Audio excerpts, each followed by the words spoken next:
Hajah Darwati Agani SE, sosok inspiratif peduli perempuan dan anak. Ibu Hajah Darwati Agani SE sebagai sosok inspiratif peduli perempuan dan anak.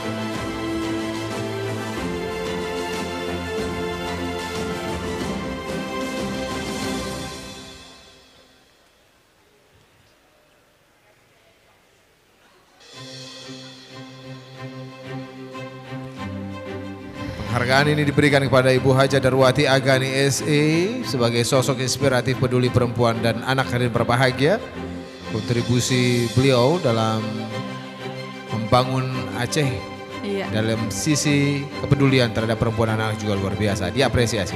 Silakan Ibu.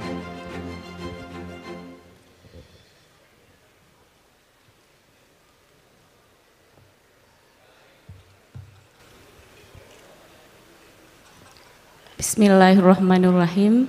Assalamualaikum warahmatullahi wabarakatuh. Pertama saya mengucapkan terima kasih kepada Harian Serambi Indonesia yang sudah memberikan apresiasi yang luar biasa ini. Dan awards ini saya dedikasikan kepada kawan-kawan pejuang peduli perempuan. Semoga ke depan kasus kekerasan terhadap perempuan dan anak di Aceh semakin berkurang. Terima kasih. Assalamualaikum warahmatullahi wabarakatuh.